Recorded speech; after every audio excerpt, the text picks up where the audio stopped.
What is up, everybody? Welcome to youtube.com/DyllonKG. Today we're talking about the upcoming mid-chapter update. The intended patch notes, if you will, have come out, what they're trying to change with Pyramid Head, actually, and with some of our least favorite perks in the game.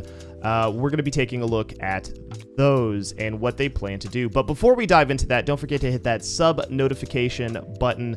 Don't forget to hit the bell icon so that every time we upload a video, you guys are notified. And don't forget to check out some of our tutorials after the video, specifically on how to play Pyramid Head.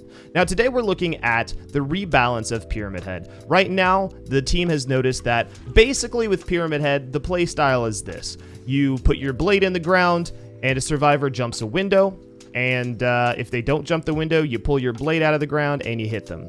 So it's a damned if you do, damned if you don't. I'm going to hit you either way scenario with Pyramid Head. And if your aim is half decent, and if the Pyramid Head doesn't, throw their punishment of the damned attack too fast, you basically can get a hit no matter what as Pyramid Head. So they're looking to change that in two ways. Number one, increasing the delay after canceling the Rites of Judgment before Pyramid Head can attack. If I'm not mistaken, you have a half-second delay where you can cancel your Rites of Judgment, your blade being in the ground. So you cancel it, it's a half-second delay, and then you can M1 somebody. So they're looking to change that and increase that. I don't know if they're going to make that substantial or not. We don't have hard numbers. The idea here is that they want to make it so that you have to commit to the punishment of the damned, or you have to plan far enough ahead of time to get the M1 attack. If they increase this to a second and a half, that would be more substantial. It'd be easier for people to get pallet stuns, potentially make it through windows. That, if a survivor jukes a window and fakes the vault and then doubles back, it would be a little bit harder for the Pyramid Head to get the hit. It depends on the time, though, that they add to it. The second thing they're changing is decreasing the delay after attacking with Punishment of the Damned. So right now, if you use your Punishment of the Damned attack, his ability, it is a 2.75 second cooldown on successful hits and unsuccessful hits. So right now, it's basically the reason people are playing the playstyle they are is because it is so punishing to miss, right? It is so difficult to fling the ability, miss, and then have to run for 10 seconds to catch back up to the survivor who just got away. So if they lower this to 2 seconds, a second and a half, I would be pretty okay with that. 2 seconds I don't think is enough, but we'll have to see when this comes out, of course. The idea here is they want to make it so that you're using your ability more often, and you're not just holding it, waiting for the guaranteed hits. Now, I don't inherently hate this, but the problem I'm seeing is they compare these changes to that of Huntress or Demogorgon. And the thing with Rites of Judgment that makes it really easy for survivors to juke is that you can't turn very effectively. They want this to be a skill-based power, yet they make it so that you can't turn left or right. Huntress and Demogorgon can turn left and right. When Demogorgon's shred is up, he can pan left and right with a good amount of ease, and Huntress can do the same. She can, spin to the left or right, and she could predict somebody's juke. But Pyramid Head doesn't get that ability. When his blade's in the ground, his left and right momentum is severely hindered, which means that basically survivors can read exactly what he's going to do. There's no flicking, there's no spinning to your left real fast and getting the hit on somebody who didn't expect you to flick. So they want this to be skill-based, but this feels like a nerf because he can't move the way that they want him to be able to move. So yes, they're going to want us to use the ability more, but it's still easy to read from mid to high tier survivors. It's not incredibly difficult to read where he's aiming. I mean, he's got a giant cone on his head that's looking a specific direction, and he can't change that direction on a whim. So I don't know that this is going to pan out as being a neutral change. They say they don't want to make him stronger or weaker, they just want to make him skill-based.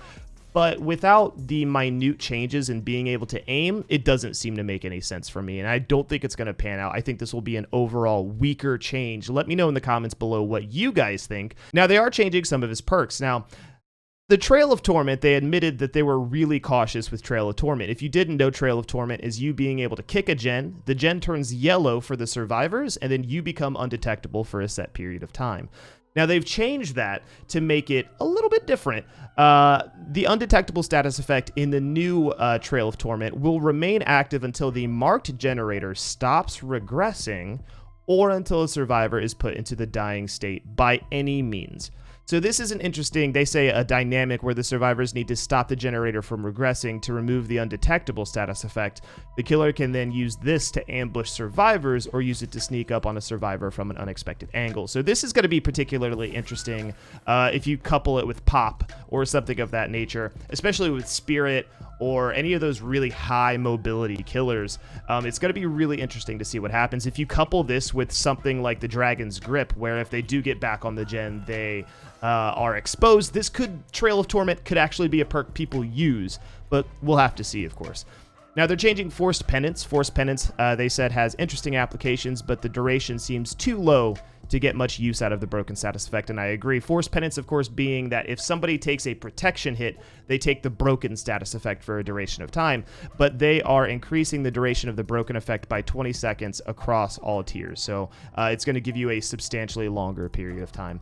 Now, existing Blood Pact is you and the Obsession can see each other's auras when you're injured, but after healing the Obsession or being healed by the Obsession, you both get a haste speed boost, increasing your speed by 7% for a few seconds. It seems like they're increasing your speed by 7%, but for an indefinite period of time, as long as you remain within 16 meters of each other, which 7% is fairly substantial. That gets you a lot of time to get some distance on the killer if you need that distance. So this might be like an okay clutch perk to like get a decent heal. You can maybe use this with For the People. We'll see how this goes. Now, what we're going to go ahead and do is I'm going to allow you guys to take a look here and see what has changed on the screen very briefly. I'm not going to go over every single change. We're going to go over the most notable ones. Cruel Limits gets a slight change, but will not be used ultimately, in my opinion. Neither will Mindbreaker or Slippery Meat. Thanatophobia gets a change that removes heal speed penalties, but increases the penalty to other actions. They added a reduced cooldown to any means necessary. They added a scoring event. They also added a scoring event for the people, so you get points for doing things with those two perks, which is good. They're changing We're Gonna Live Forever, but we don't actually have any specifics on what that means. They're changing Technician to be a slightly more new player-friendly perk. They are changing Pop Goes the Weasel, which a lot of people have asked for. So this is the big one we're going to talk about. They decreased the time the perk stays active to 45 seconds. So it used to be 30 seconds back in the day. They made it 60 seconds. I'll be honest with you, Pop Goes the Weasel rewards killers for getting multiple hooks, getting downs, things like that. So I don't see much an issue with this perk if survivors are spreading out playing smart. But what I will say is that sometimes I do end up chasing survivors. I'll hook somebody, chase another survivor, and then 40 seconds into that chase, I'm like, I should go ahead and use my Pop Goes the Weasel here real quick. So 45 seconds will increase the urgency, and it'll make me need to use it a little bit faster. I don't think it's going to change a lot, but interesting.